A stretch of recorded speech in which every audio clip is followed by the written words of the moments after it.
Hello everyone, I'm Santiago, and today I'm gonna be testing No Man's Sky, the next update on the Geforce GTX 750 Ti. I'll be doing 1080p, 900p and 720p. To skip none of those sections of the video, check the timestamps down in the description. So very recently, No Man's Sky got a huge update that improved the game in every way. It also improved some of the graphical stuff, so that's pretty much what I'm testing this. And you guys also requested this a lot in the comments. So first of all, I'll show you 1080p trying to get 30 frames per second, but unfortunately the game tests below 30 frames per second the big majority of the time. On 1080p the GTX 750 Ti is overclocked. On the other two resolutions the overclock is disabled, but as you can see, even with overclock in place and the lowest settings, it's not possible to maintain 30 frames per second in this planet I'm at. There's a lot of vegetation, a lot of stuff into the distance. Then I switch to 900p and I show you the same settings. And that time around it's much easier to maintain 30 frames per second, but there are still some drops below 30 frames per second, sometimes into the mid-20s. But you're much closer to the 30 frames per second target. I would recommend to overclock the GTX 750 Ti. That should give you a much more stable 30 frames per second. And finally at 720p,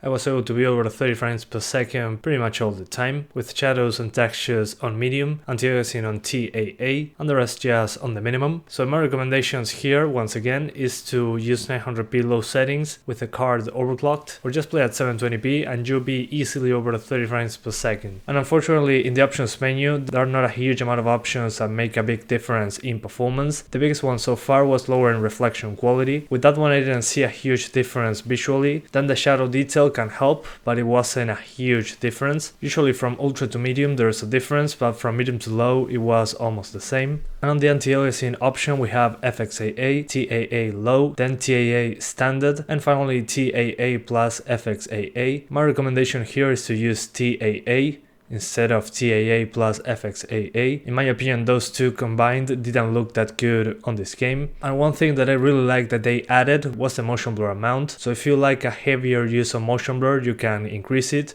If you don't like motion blur to be that aggressive, you can lower it. And finally, the HBAO option is the ambient occlusion. It had an impact in performance, but it was like 3 to 5 frames. So I recommend enabling this if you want a more immersive experience, because without it, the game looks very flat. That's usually what ambient occlusion helps the most with. So yeah, that's why I recommend enabling it, but that's just my opinion. I tried with a better CPU, an i5-8400, but I didn't notice a huge difference with the GPU usage. In some parts, the GPU usage can drop into the high 80s, which by itself isn't a huge deal if you ask me. Usually below 80% GPU usage is when I get worried, but in this case, even with a better CPU, it was pretty much the same. It dropped to 80 to 90% usage. There seems to be a thing with the game, but with the G4560 compared to the i3-8100, there's a difference, especially when trying to land into a planet. So yeah, with the i3 there is less stutter when moving around. Other than that, the game is completely playable on both CPUs. But yeah guys, that's pretty much it. I hope you keep enjoying the video. Thanks for watching and see you next time.